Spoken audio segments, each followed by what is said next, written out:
The Anonymous podcast. Here we are, episode number 10. Yes, we are on 10. It's so close to the finale, folks. We're almost there. I'm Lauren, with me as always, Adrian. How you doing, buddy? Yeah, no, I'm ready. I'm here for it. I think that this was a phenomenal episode. I think there was a little bit of intrigue going in, and we're coming into the home stretch. We have a lot of contenders on the table right now, and some dark horses that we can root for. So I'm really loving how it's turning out. We're right there towards the end, the way I like it. It's been a great season. I really enjoyed it. I thought for it being the first season that they've done of the Anonymous, I hope they bring it back for 2, because I think there's just small things that they can adjust for it, and I really think the show could excel from there. Absolutely. They get there's a couple gameplay tweaks, but it seems like they knew what they were doing with the game design portion of it. I think the casting was phenomenal with it. Like you said, I think there's a couple of tweaks just from a viewer standpoint that I'm sure that they'll take into account and feedback and make intelligent decisions. At least that's what the hope is. We hope they make intelligent decisions.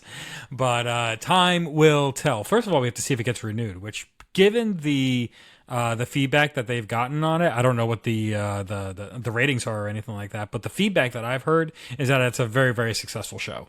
So I would anticipate that they're definitely going to come back with a season 2, whether that comes in the spring or if that comes in next summer. That's going to be something that's going to have to wait to be seen. But yeah, no, episode 10, diving right into it. We'll get right into the results from the cliffhanger from last week. So we ended off with the limbo of either Andy or Nina has become the Anonymous, and it's down to the eliminated player will either be Bisma or Dylan, and either way that it goes, I think that it's going to be a loss for the show. Both players, I think, are pretty rock solid, at least from a character standpoint. And I like that they're diametrically opposed and they have very, very differing strategies. But in the end, it is revealed that Bisma is the eliminated player. She didn't get her one more night. That's all she wanted. Was one more night. When you're standing there begging for one more night, who wants to give you one more night? It's almost as if you're better off saying Zippo, nothing, nada. You draw another target to yourself, because then people are going, well, if I give them another chance, what are they going to do with the second chance? They can improve, you know? Yeah, no, they had an idea of how Bisma was playing, and if she's saying that she wants one more night, does that mean she's going to start becoming unpredictable? I don't know. Mm-hmm. So, like me as a player, like one more night, and it's like, I don't know if I want to give that to you. If you think that you're seeing what the faults in your gameplay were up to this point, and now you want to change it, if you're given that one more night, that just gives me fuel for the fire to say, hey, let me burn you. Oh yeah, I definitely think the right choice was made here, because that is the unpredictability of someone coming back and saying, okay, I feel like I did this wrong, let me try and fix this, and then going into the Anonymous mode, they could go all over the place, like boom, boom, boom. You don't know what's happening. Yeah. People are now impersonating other people. They're either quiet, they're talking like rapidly quick with all the crazy, you know, how Marcel does it, the exclamation of it all. And the exclamation and the hissing of it all. Yes. Snaky Marcel he's coming in hot. But yeah, no, so we get the reveal that Nina had earned the title of the Anonymous last week. And I agree with you wholeheartedly. I do think it was probably the right move to get rid of Bisma at this point. But I mean, like, to be frank, I'm really surprised that Andy didn't win the Anonymous this week. I thought he had it locked up. Now, is that just because we just want the Andy moment? I think we just want the Andy moment. Andy, please, just once. Get better. One time. Well, Andy has gotten better. He's gotten so much better. He's gotten so much better. He really has. He's been on an upward trajectory this entire game. Of course. And Andy, I will give you this credit from the start. You are always entertaining, sir. Very entertaining. Absolutely. Tip of the hat to you. You're an extremely entertaining person to watch on any television show. Andy, 2025 traders, please. Oh I yeah. would love to see Andy on the Traders. I mean, there's a number of players from the Anonymous that I think would do very well, but Andy would be on the top of my list, I think, of people that I would want to see. Dylan would shake that game up though. See, that's what I'm saying. I feel like a lot of these people could translate over to the traders quite well, but Andy would just give you that older character. But Andy doesn't act older. That's why I love him. You know what I mean? Always with the jokes. And he Everything. feels Yeah. so hard, and that's the kind of people that you want in the Anonymous and in the Traders, because like that's one of the similarities of that game is that you can play on other people's emotions in order to, earn their trust and then backstab them, or earn their trust and have them support you even though you are the one that is making those decisions and pulling those strings. Very similar to how Jack had treated Andy. Would be like I could see Andy just completely aligning with whoever the trader is, and just like championing that person for the entire game, and then just have Andy's face just be like at the end when they find out. Because he would totally like do like a communal, like at Final Four, he would totally be like, okay, yeah, no, let's all pool the money together and let's just share it. Because he's just that good-hearted and good-natured of an individual. But yeah, this is a podcast about the Anonymous, not the traders, so we're moving right along. Not too many shocks when Bisma reveals that she is a lobbyist. There's some applause, like half-hearted applause, I would say. It's not very earth-shattering to everybody. Everybody knew that Bisma was hiding stuff, and she reads pretty rock solid in that role. Like, I don't think it was surprising to anybody. Same thing when she reveals that she is Eagle. Everybody has this like faux shocked, like, oh, we never knew. You think that she legitimately did not think these people knew the handle? I think that she thought she was playing a really good game. And I just think that, like, unfortunately, like, she knew that there were flaws in her game, which is why she just thought that one more day. But I think that she thought that she was much better than she was at the game. And I think that just comes from, when you are a lobbyist in, Washington, D.C., there's a certain degree of aplomb that comes with that. I really hope I use that word correctly. I But hope you I'm did. not sure. I'm rooting for you. I really am rooting for you right here. I don't know if that's how you use that word, but it sounded right. My Not everything we vocabulary is not say, as extensive as I hoped. not everything we say here is correct. We own that, but we still have fun. Yeah, dictionary in the comments. Get it. So yeah, no, it was completely like not earth shattering to everybody. It was a big womp womp. I think it was like a cheeseburger with no cheese, you know. But everybody like she was just very overconfident in her game, and everybody just kind of like, I guess, stroked her ego a little bit. It was just like, oh, wow, you were really good at this. And like as a viewer, I didn't feel any type of shock or awe from any of the other players. And the other thing that I noted about this too is that it didn't seem like a whole lot of people were bummed that she was leaving. No, Like, I don't think they made connections with her as much as other people, and that's what's hard. It. I hate to say this, but I am going to say it. It felt do like it. almost. It felt as a very, very forced goodbye, where you are like, "No worries, I'll give you a hug, a good game," and you feel bad as a viewer because everyone else's eliminations, it's like, "Oh my god, I'm so sad. Like, love you." Like, there Getting were to tears when Jack left. Yeah. Like, like everybody was feeling that, and that's what all the players have in their head as to like what the like how somebody should leave the game. And then it's like Bismarck leaves, and everybody's just like, oh, that's terrible. Yeah, I think that sums it up pretty much right there. But lovely person to talk to. We really Yeah, enjoyed yeah. when Bisma came Delightful. on. Yeah, delightful. And that's the other thing too. Some people you see, it's harder for people to connect in a game scenario, but outside of the game, have those deep connections with people because you have more time to get to know them. But remember, this game is so fast paced that if you just don't get that instant connection, it may never come. Yeah, and as we've discussed many times, she was always at a disadvantage coming in on day 3. So, Yep. uh, yeah, no, kudos to Bisma. I think you had a rock solid game. I think that you definitely had some wayward moments. I think you had some bad reads, but hey, that's how the cookie crumbles, and that's how this game is played.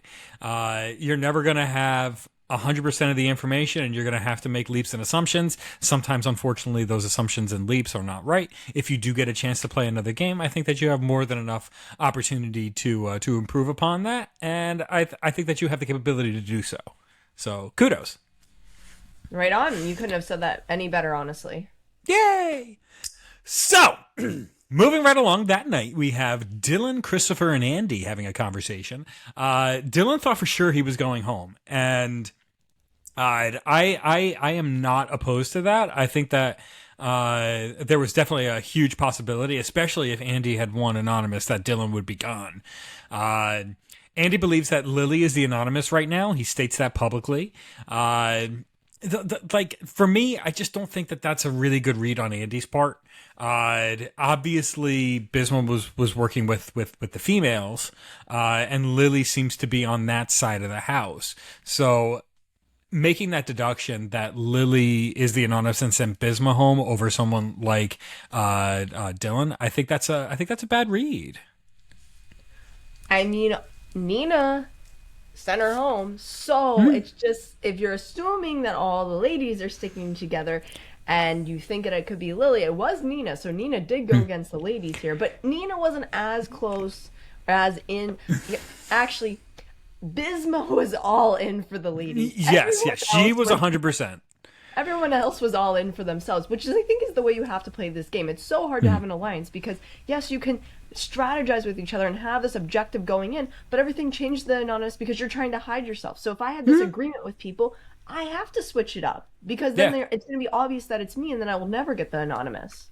100%. And like Nina was always, she was more in the Jack, Andy, Nina alliance rather than the all girls alliance. She was just adjacent to that alliance, just based on gender alone. But I don't think she was ever really bought in on it. She's definitely still working with other people. It seems like right now she is the network. She has everybody wanting to work with Nina. And we see throughout this episode that kind of come to fruition. Nina is in such a strong position in this house right now. She's on cruise control, in my opinion. As long as she doesn't do anything crazy, or people don't get wise to her, I think that she's cruise control to win. But moving right along with everything that's going on. You don't think it'll be a scenario, though, where people are going to fully get it and say she's got to go? Because they did that with Jack. Jack was able to be pretty steady, and then all of a sudden it was up, and then it was a straight downhill for Jack. You don't think that'll happen with Nina? You think Nina... I think there's a definite possibility that and it definitely should happen. But it might not. Okay. Yeah, like I'm not giving a whole lot of credit to a lot of players in the game right now. But as we see later in this episode, I mean, spoilers. Nina wins safety this episode as well. So these are like the prime opportunities for them to snake Nina, and she's been invulnerable. Like, she's been playing a rock solid game. Like, I don't understand, and we're getting ahead of ourselves, but I don't understand why I believe it was Dylan elected... No, I'm sorry. It was Marcel elected her to be the one to make the final decision, knowing that she would get safety if it was correct. I honestly think people were, in their mind, wanting the money in the pot. I really think that's what it was, and that's why Nina was selected, because Nina, on paper, is the correct person to be able to put a puzzle together at the end game under the pressure. And so I think it was not the best call, because they can still help each other out, but that person alone has to be the one to pull the trigger there. Here's what my theory on Nina. Okay. My theory with Nina is this. Reminds me of Survivor. Fitting for Nina, because we see all the time where that threatening player, if they do not win out immunity-wise, that's when they're going to snipe them. So does Nina have to win out all the way to get to the end. What do you think? I think that even if Nina doesn't win out, I think there's a chance she could get to the finals. Okay. I think that there's enough bickering going on and there's enough feuding between the factions in the household that they'll still let her squeak by. Should they? Hell no. There's not a single world where that should be the strategy. Everything, she should be like public enemy number one for every person left in this game. But it's as much as I want to say that like she has to win out, I do see legitimate scenarios and permutations of this where they still don't get rid of her. Yeah, it's very interesting because they're so fixated on Lily being the one that is eliminating all these people. Why are we not talking about Nina? It's crazy to me. It's insane. I don't get it. And then they're focused on shiny objects. Christopher has information that is very valid that Christopher could be talking about and explaining to other people. But again, what we know with Christopher doesn't know reality television. And so I think it's a big... They did so well with the cast here because you had a lot of people that are just coming from all different walks of life that are not fixated on their television and they just wanted to come in and play a game. And so they weren't recognizing people, which I like a little bit because it gives them an opportunity to play the game like a normal person. For sure. And that's something that we're missing in a lot of these online, or not online, these reality strategic shows now, is that there is an ongoing meta to the actual community. Where if you're removed from that, you get much more raw and, quite frankly, bad gameplay. Because they're not attuned to what the meta is currently. So you don't get game bots, which, like, that's, at least from a viewer standpoint, makes for more entertainment. You need those players that are like Christopher, those players that are like Dylan, the ones that really don't, game habitually. Like players like Jack and Nina, they're very entertaining and everything, but you have a general idea of where their headspace is going into the game and what they're going to try to do. And they're going to try to, big brain it to get to the end. But like players like wild cards, like Dylan and Christopher, like those are the players that you can't predict. Those are the bombs you have to defuse as a player.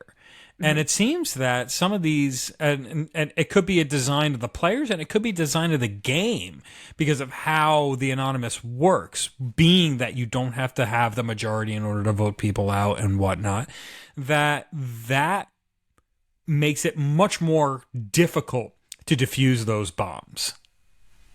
Yeah, for sure. It's very interesting and refreshing to watch a game such as this one because of that reason alone. Mm-hmm. Yeah, totally agree with you. But yeah, no, everybody right now in the house, well, not everybody, but like the Dylan, Christopher, and Andy, and most likely a couple of other people too, are thinking that Lily is the one with the power right now, and they feel that she's uncomfortable with the power that she has. It's not a good read, unfortunately, for the players that we're discussing, for the men in the household, because even Marcel is on that train that he thinks Lily's got to go as well. And like you said, why are we not talking about Nina? Like she can't be that intoxicating to just put everyone to sleep. Is she just that good?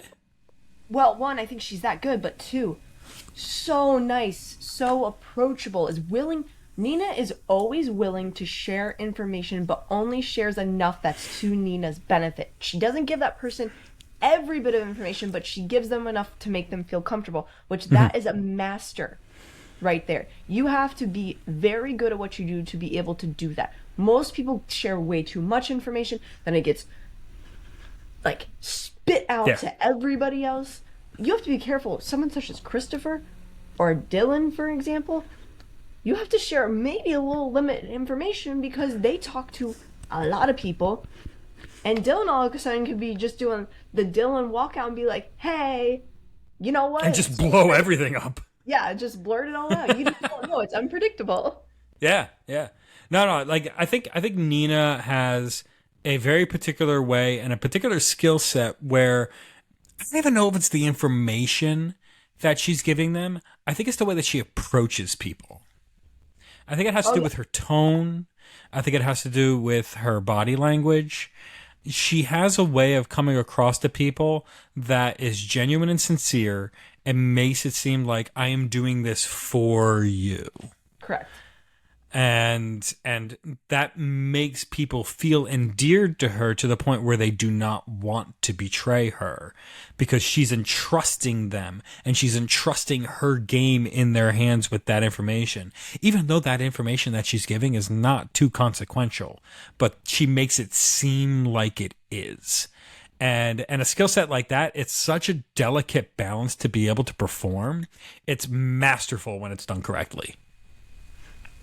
100%. I mean, it runs in the blood, runs in the family. We've seen It it runs in the blood. before. There must be like Wheaties for them that they have like for breakfast every morning. And it's like brain Wheaties or something. I don't know. Hashtag not sponsored by Wheaties.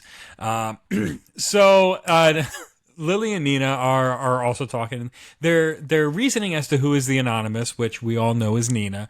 Nina tells Lily that it must be either Victoria, Christopher, or Dylan.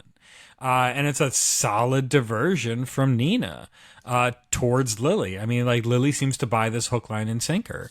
Another feather in the cap for Nina. Then the next scene, we see that Marcel joins the conversation with Dylan. I should talk correctly. That helps. Dylan, Christopher, and Andy. And they're talking about Marcel's nickname for Lily. The Grim Reaper or the Little Reaper. The Ripa. Yeah, Little Reaper. It's hilarious. It's a great character moment. It's a terrible read. She is largely innocent in this entire thing. Yes, but see, this is where I like the terrible reads because it's funny. It's great. It is. Because if He's you're so bought on it. oh, it was sold so long ago. That's what makes it even better. 'Cause even you had the little photo that Marcel drew of the Reaper. It's Yes. beautiful. You know, really, Lily just needs it posted up on her wall at home. The Reaper. Oh, yeah, 100%. And it should be framed in the most ornate antique frame with all the filigrees and gold emplated, and then it looks like a 4-year-old drew it. Not to So say good. that he's not a great artist. That could be just an artistic interpretation of Little Reaper that I am not familiar with. Maybe it's like postmodernism. I am not an artiste like that. But kudos to Marcel for embodying and personifying the essence of Little Reaper in a kindergarten drawing. I love it.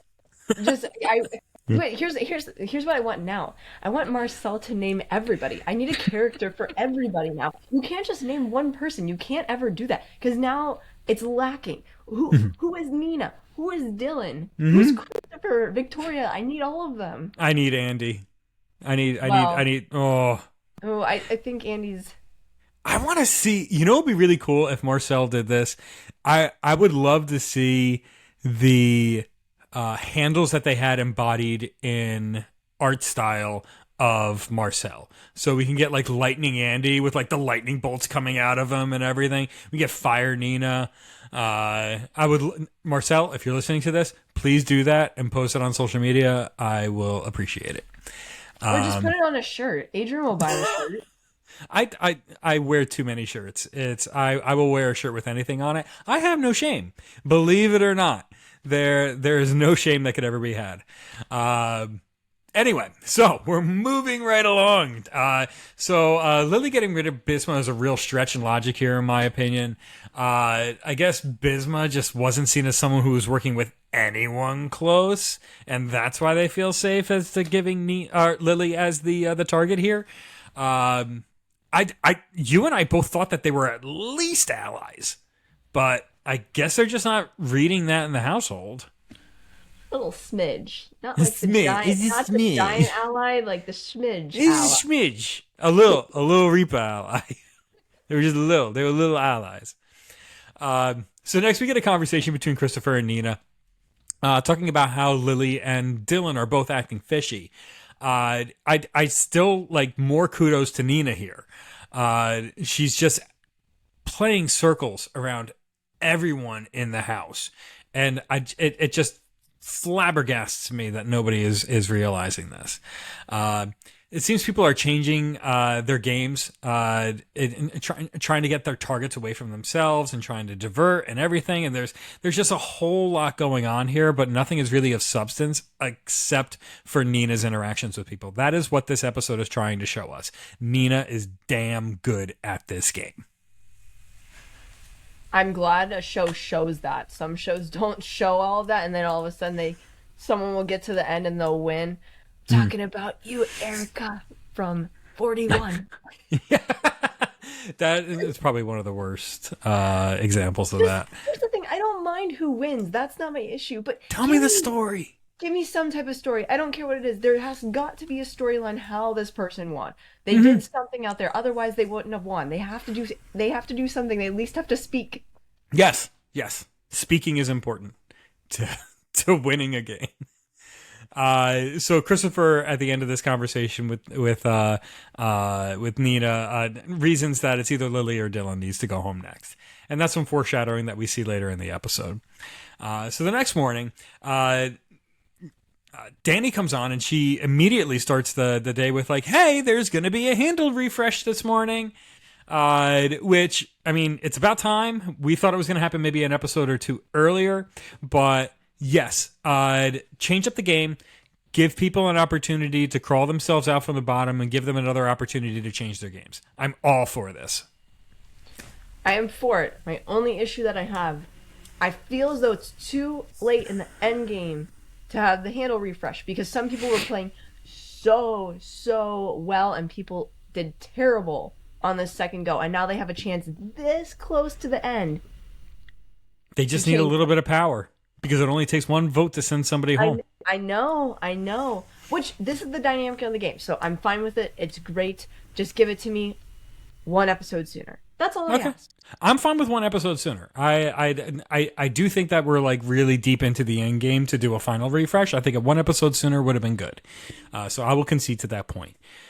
We get a confessional from Nina saying that the plan has always been to observe, plan, adapt, and redo. And we've seen that executed over the entire season. So I don't think anything really needs to change from her at this point. So then we get to the challenge of the episode. This, I thought, was really difficult to explain, but seeing it in practice made a little bit more sense. But I felt like it was just like, to try to explain this on a podcast is going to be very, very, very, very difficult. Do you want me to take it? I can kind of take it. You go for it, because I'm a moron. Well, no, it's basically, you know. You're struggling. No, you know Mastermind? No. You don't know what Mastermind is? I know what a mastermind is. Oh, no. I know what Wordle is, and that's what Andy said.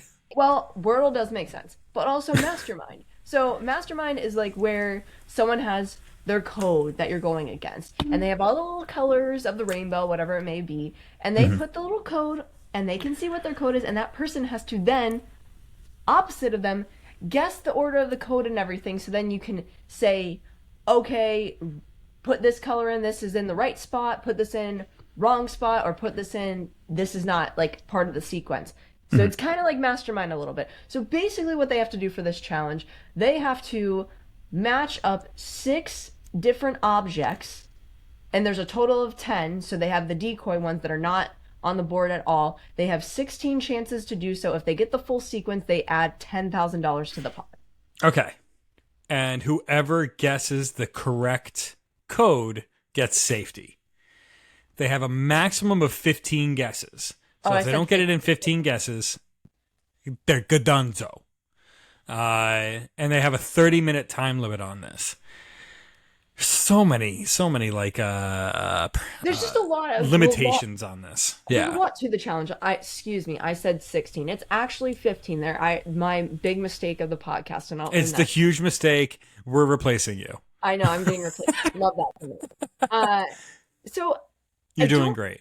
I support don't you. take the challenge because it gave me the oh shit moment when you have to decide to eliminate people. Because which they didn't say. they didn't say, but I loved They didn't it. mention that. I'm glad they didn't. I thought it was brilliant, especially with Andy having to be the one to do it first. Made it so much better. Right?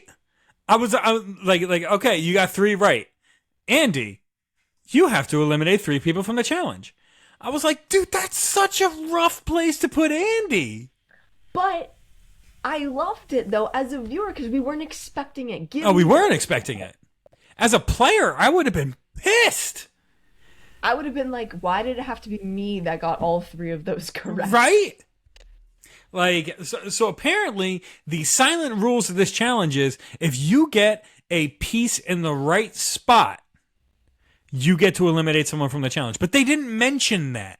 I feel, personally, and I'm going to disagree with you here, I think that they should have said that in the beginning of the challenge. I think that was extremely unfair to not mention that, because that's a layer of strategy that you could have put into the game and you could have injected into it to at least have people like consider like that possibility and what the ramifications are of being correct.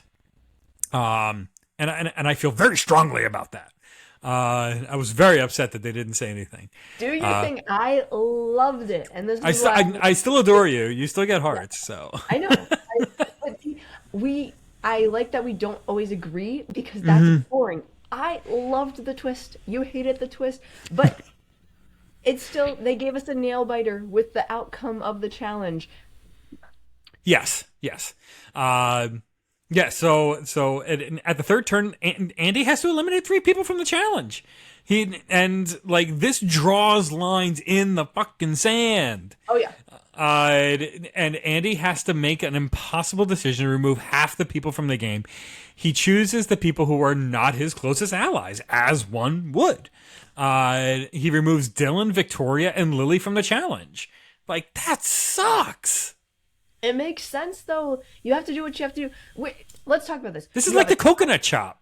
You have a time limit here. You can't take that much time to think who you're going to eliminate. What is the fairest way to do it? There's no fair way to do it. There is no, because you're on a time limit. You have a time limit, and you're going to piss someone off no matter what. So you just got to do it quick and do it fast, because you need to move on, because at that point they weren't doing that well, so they needed to be able to get those guesses in. Yeah. Like he didn't have time to conspire with anybody, to discuss it with his people who are working with him or anything. Not at all.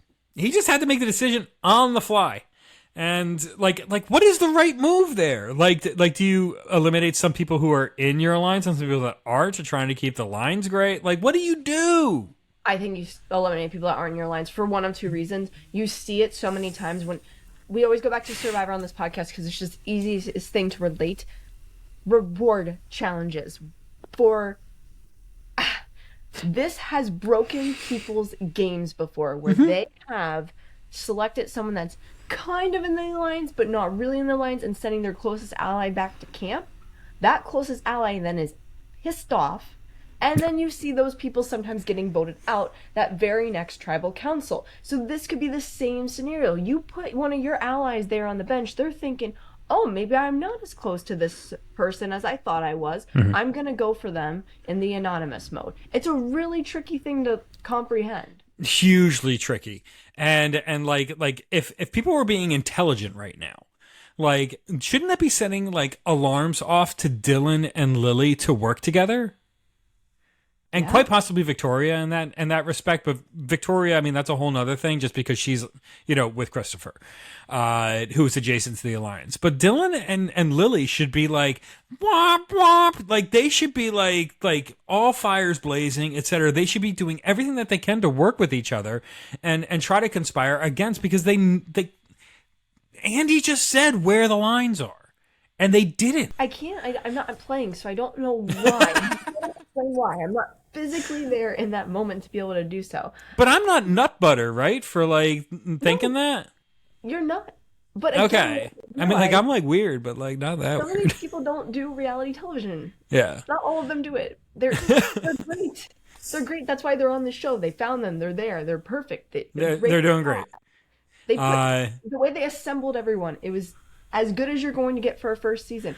But talking about the challenge, I still thought it was a hard challenge to follow. Like, I didn't need to see them mixing and matching. I'm like, just do the challenge quick, show me the elimination portion of the challenge, get me to the end. Because I'm not even going to do it on the podcast. I really don't care what the symbols were, to be honest. But they did get it correct. Yeah. They got $10,000 more dollars. 100%. $10,000 more dollars. Hooray! This is why I don't like shows that do that. They make them win the money. I would prefer them just like win immunity or win safety in this particular thing. But hey, some shows want to make it so that they have to win money. They make it so they have to win money. It's just something we have to take. But yeah, no. So they decide, and we touched on this earlier, that Nina gets to have safety. Mm-hmm. And like again, like Nina is on cruise control. She doesn't even have to like plot or scheme or anything, which is also why everyone thinks that she's on their side, because she doesn't have to conspire and she doesn't have to, scheme and plot like the other players are, because she's safe.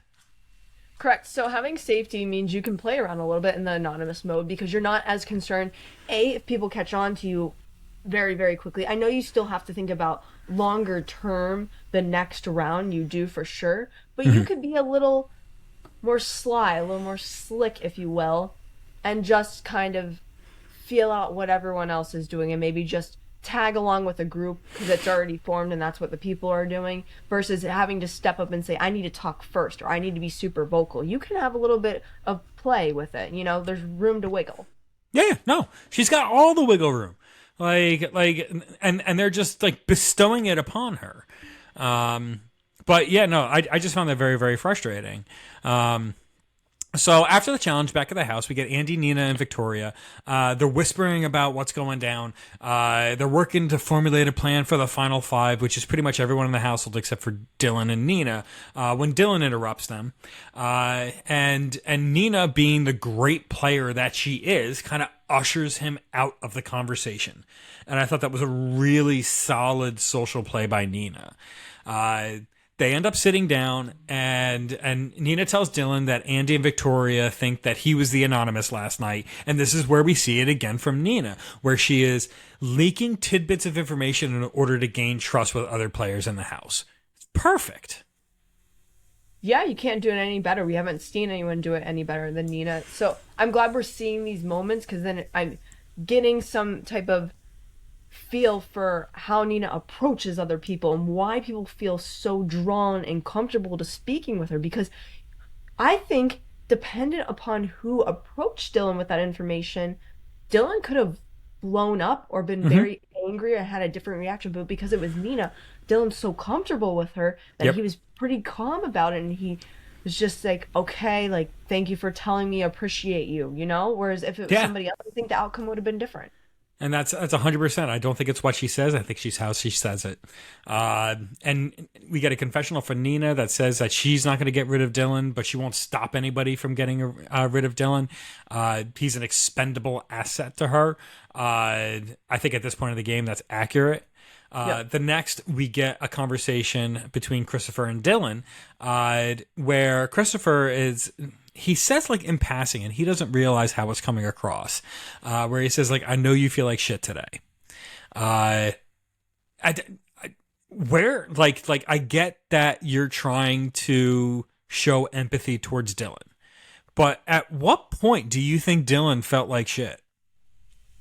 So I guess from Christopher's point of view, it was Dylan hasn't contributed a lot of money to the prize pot, and I think Dylan wanted to have the moment where I, did my part, I did what I had to do, and just didn't have the opportunity to do so. However, I just feel as though bad gameplay on Christopher's part, like, just let it go. You don't even have to say anything. That's nothing. Don't even bring it up. Yeah, this entire conversation was unnecessary on Christopher's part. He's trying to be empathetic, and he's trying to I don't even know necessarily build a relationship, but have a positive interaction with Dylan to give him a consolation, just like to console him for a perceived emotion that Dylan is having. And Christopher's trying to do something about it. It's just it just does not come off well. But yeah, that was the crux of that scene right there. So then we get into anonymous mode, and everybody has the new handles associated with them. You tell me if you feel like any of these were some bold takes or anything like that. But I'll go through them currently. So we have Sushi Dylan, we have Rainbow Lily, we have T Christopher, Crown Marcel, Banana Andy, Wolf Nina, and Ghost Victoria. Do you have any opinions on those? All right, the one I do, Rainbow for me, which, here's the thing. If you are trying to impersonate somebody else, maybe, but that, again, would be too obvious for someone to pick that Rainbow handle. So I just think you just don't pick it at all. I think there's just too much, because you already eliminate, correct me if I'm wrong, I think it's two people off the board, because it would be too obvious for those two people to pick the Rainbow. Yeah, from the LGBTQ and Pride community is basically what we're saying. Yeah. So that's what I'm saying. I just think that's too obvious of a handle to pick where people aren't going to sit there and say they're going to pick that. So now you already have it narrowed down to less people for that handle. Yep. Yeah, I think that was a little bit of a trap that Lily fell into there. The one that I had an emotional reaction to was Crown Marcel. So every handle that Marcel has, what was it? Marcel, it follows a theme. Money, snake, snake, and crown. Like they all follow a psychological profile, in my opinion. So I was like, okay. As soon as I saw him pick crown, I was like, terrible decision. But yeah, no, Ghost. I think Wolf is a little on the nose for Nina, but nobody knows that she's the wolf in the house right now. So I don't think that that's a big problem or anything like that. But yeah, no. Apart from that, the crown and the rainbow, I think, fairly innocuous choices.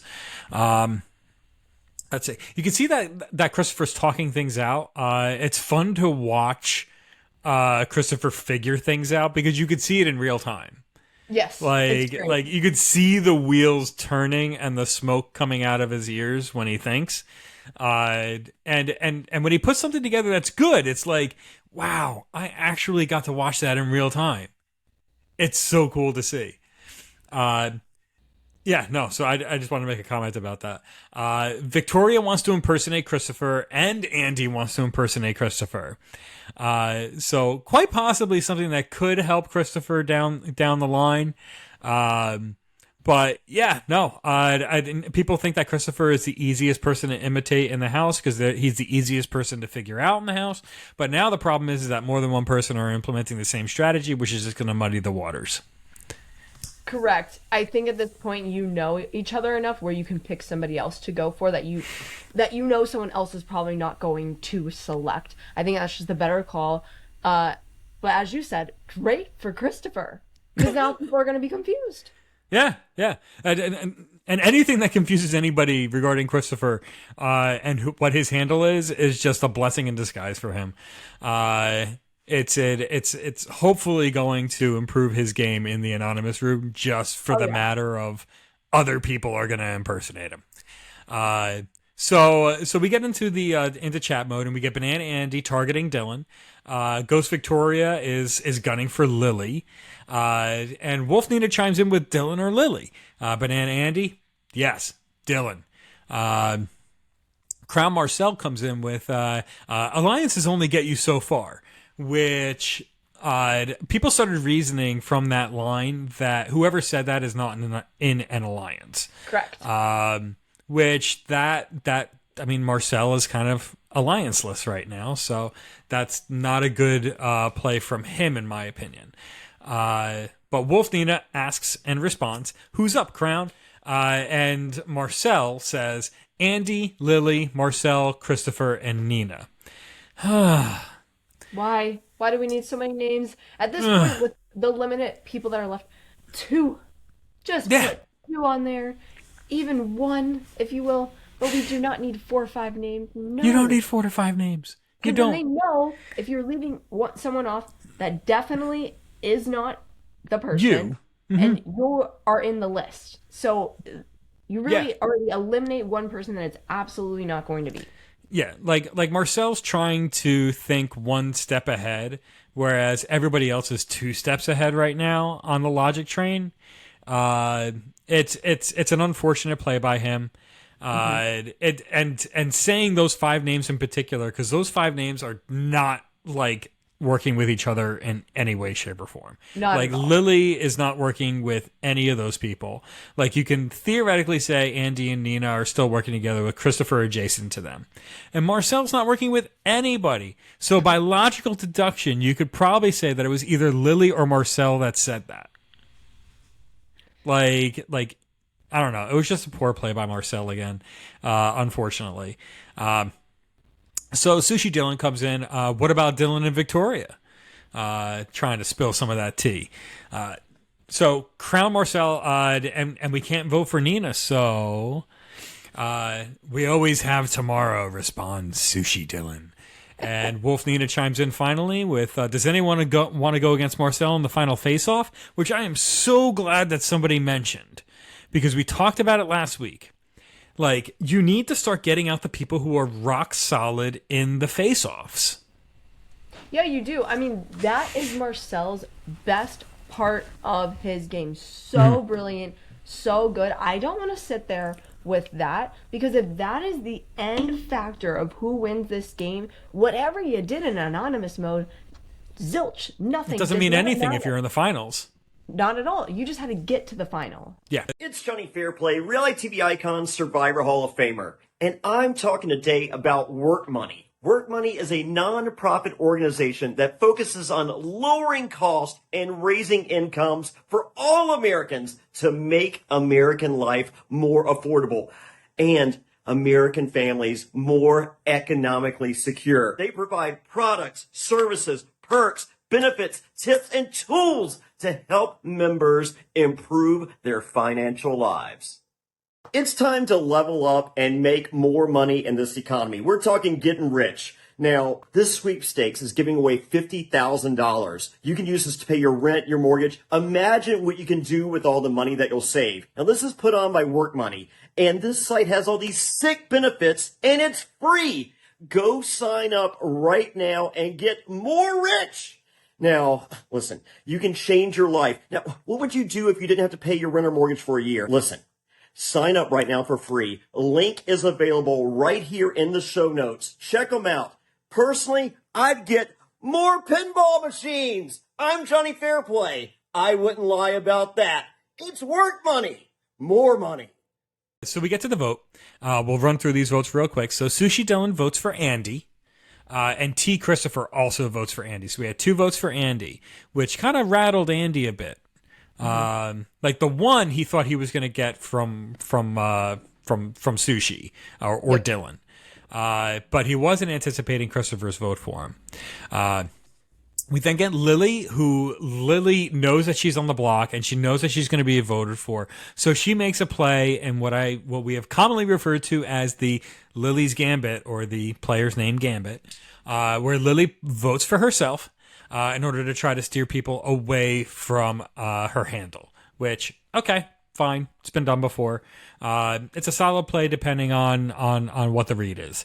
Then we get Banana Andy voting for Dylan.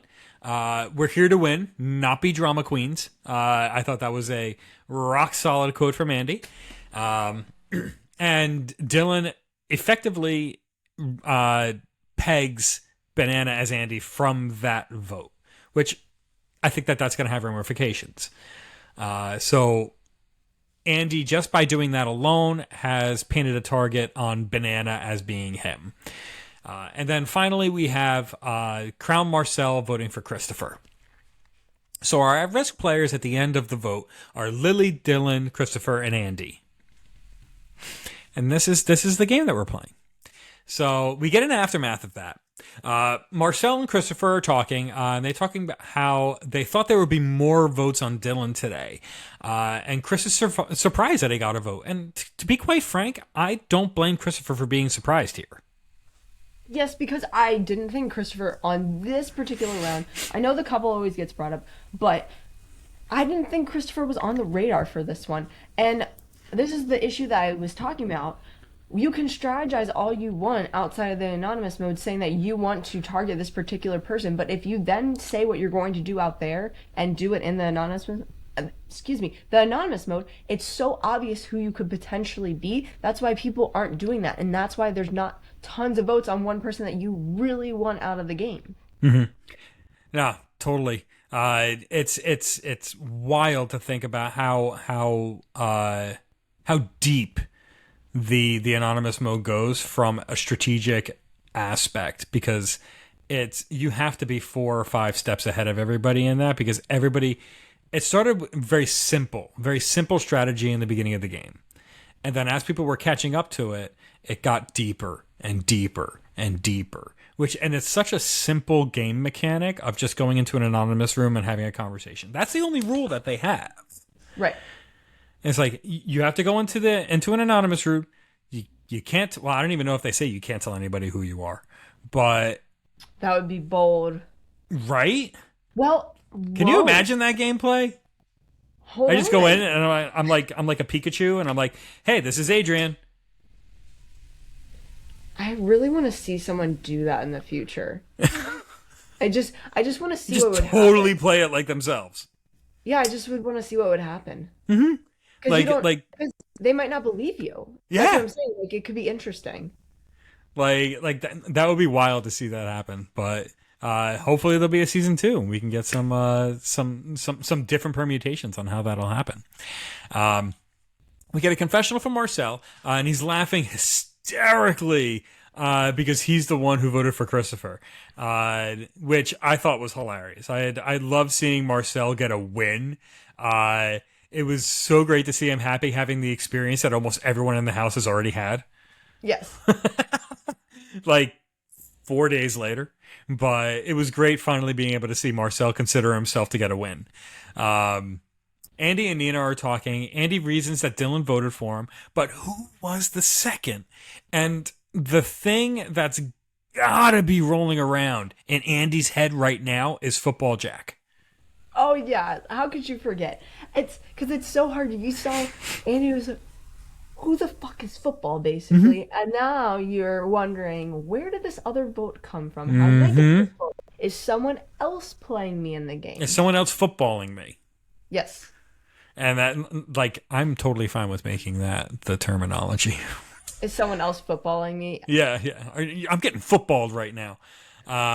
That's hilarious. We call NBC, tell them. Anyway, so Lily and Andy are talking. Lily thinks they're both safe as long as Christopher and Dylan are on the block, because they're way bigger targets than either of them. And I generally think that's... I don't see an exact reason from a viewer standpoint to get rid of Lily at this point, and I don't think there's a reason to get rid of Andy at this point. Although... people on the show have a different thing in mind, the Reaper. So... exactly. Lily's mindset is, I should be good here because there's other people that are more threatening. But in other people's minds, they think Lily is one of the threats. Yeah, which is wild, which is why I'm saying, like, as the viewers, we don't see a good reason to get rid of Lily. But right. Them in the house, the narrative right now is spinning to where it's Reaper Lily coming for everybody, and she's going to take their souls. After that, we get Andy is painting the target a banana on Christopher, and he's going a little heavy on it. Like, he's making a banana cream pie right now.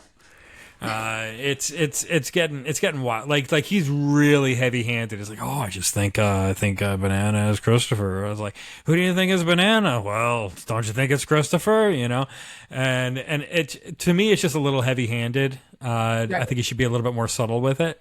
But you know, it doesn't seem to be any bells being rung by it at this point. That may come to bite him in the future, but that would raise alarms for me. We do get the dedicated Vista for Cuddle session again, which is always nice to see. Two happy people. We do get a confessional from Victoria at this point that she's here to win. And if it's between 100K and Christopher, she's choosing the money. Why wouldn't you just say, if I can have 100K and Christopher? And Christopher. Where's the and? I need the and. Oh, and. no, she's ready to just cut that wire. But it seems like there's a genuine attraction between both of them. Yeah, but they're both cognizant that it is a game for $100,000. And we've seen it happen before where you can win the money and get the girl or guy. So Correct. It does work out. It can work out. But we'll have to see what happens. I mean, we still have 2 more episodes of the season. Dylan straight out asks Andy who he'd take to who he would take out if he was the Anonymous. And Andy has the longest pause in the history of television. So awkward, right? So awkward. Like Dylan just came in and just flopped it on the table, and Andy was just like, I don't know how to react to that question. And this is where we come into Andy just being a genuine and nice person, because he's not accustomed to lying on a whim like a lot of the other players. So Andy just he takes, God, I wonder what that was in real time. Probably 30 seconds to compute that. He tries to stall. Andy was put on the spot. I mean, you have to appreciate Dylan going for it, right? Yeah. Yeah. No, it was definitely a bull in a china shop type of strategy from Dylan, and it worked. Although I don't know exactly what new information he got from Andy by that, because he knew that Andy was gunning for him, but I guess he just got affirmation for that. Correct. Now, when Andy responds, he says that it's Lily. But when he says it, he touches his face. It wasn't convincing. That was the problem. You have to be able to sell it, and that's the thing. It's Lily. Yeah. And he just scratches his face a little bit, which is such a tell. Yeah, it was bad. If you ever ask somebody a question and they touch their face during the answer, that usually means that subconsciously they're trying to hide their face from you so they don't give you a tell. That means that they're lying 90% of the time. Yes, absolutely. And Andy's not really ever been the best liar. That's the thing. No, but that's why we love him.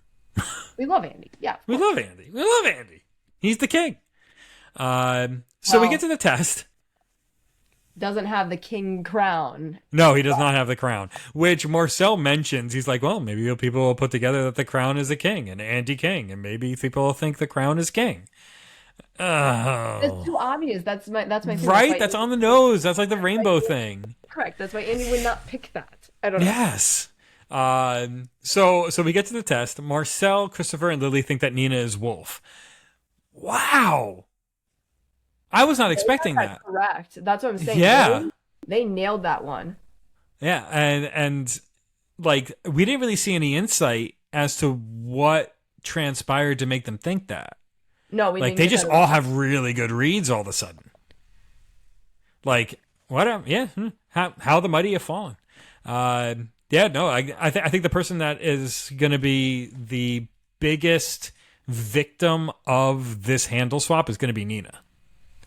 I think so. And that's what I was talking about, because you see some people playing so well, and then you did great throughout the entire game, and then you can get to that last handle swap and be completely screwed, because it takes one person to catch on to you, and then it's a domino effect, because then other people buy into it. If you can give an example of why that person could be that handle, people run with that information. Yeah.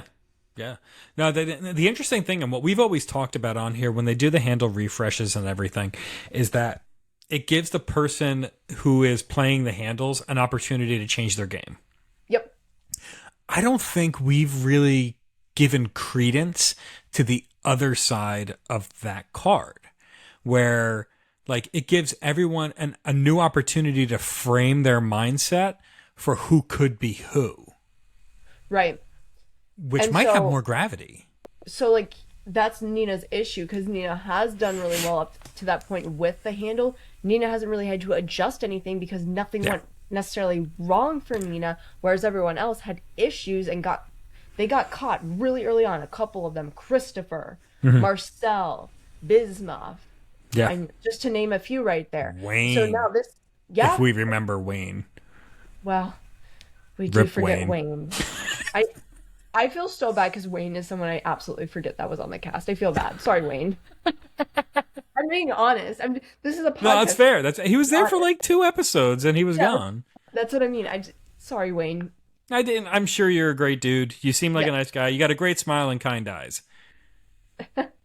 There, we said something nice. Yeah. So having said that, you were terrible. All right.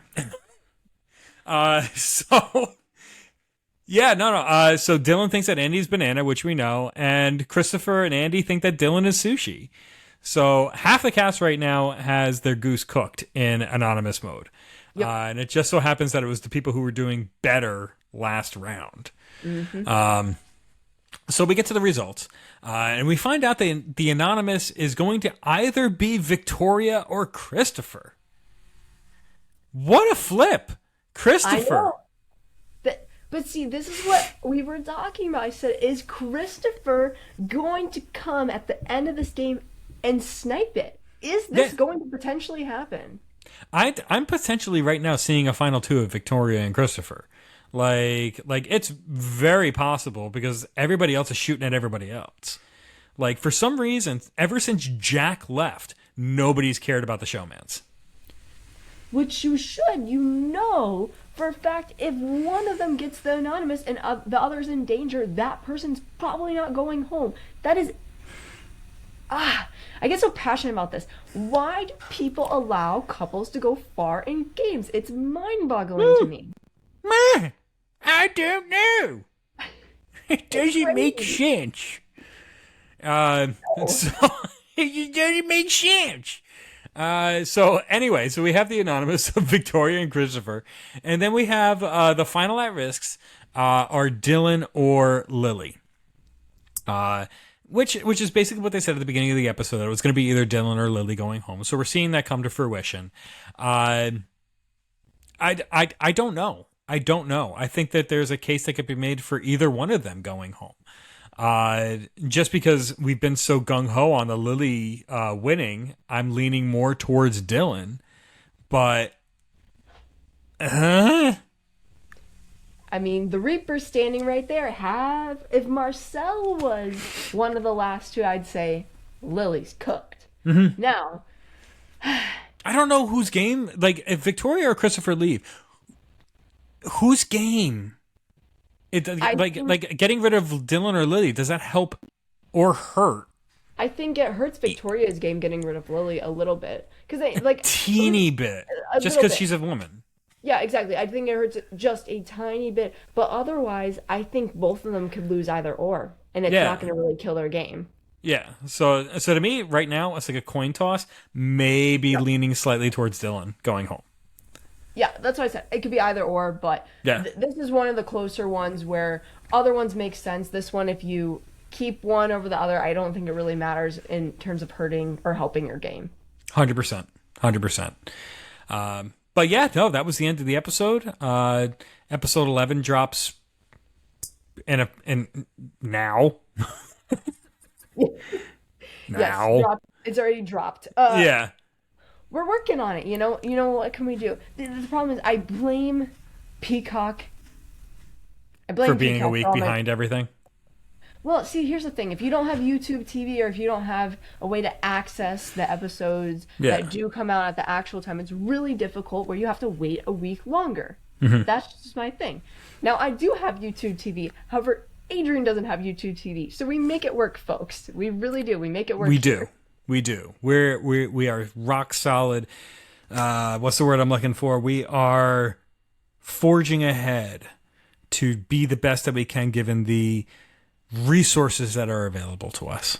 We will still give you the content. It just might not be immediate content. But you can wait for it. Well, I blame you because you were a little sick this week. I was. Well, yes. I feel a little bit better. Hopefully my voice carried through the podcast this go around. I can tell. I can tell you're doing great. You're doing great. I can still understand you. Perfect. And I appreciate that. Yeah. So we made it through the pod, episode 10 of The Anonymous. Please, we always beg. Like, subscribe. Begging. Comment. It's definitely begging.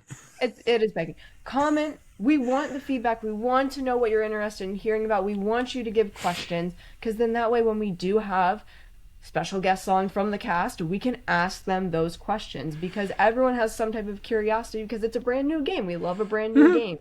And also become a patron. Please. Johnny and Matt hilarious. They do a weekly Q&A. It's fantastic. They interact with all their patrons. They're great. There's always a fantasy football league going on. Obviously, that's already started, but if you want to get in for the next go around, it's always there as an option. And didn't Johnny say that we're supposed to get like one new patron a week or something like that? It was something weird. Like he was like, I want one a week, and I was like, I don't know. We're recruiting. I'm doing my job right now. We're recruiting right here. You are a master recruiter. Well, you're doing great at it. You gotta I try. can see it. Yeah.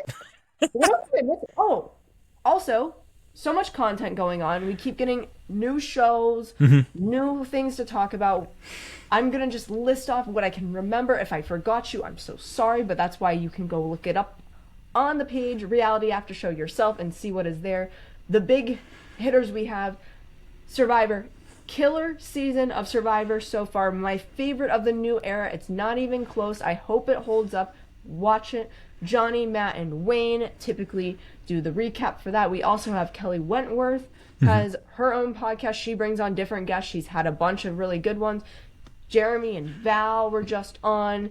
She's had Abby Marie on. She's had Reem on. Lauren from her season. Really great guests so far. If I missed someone, I'm so sorry.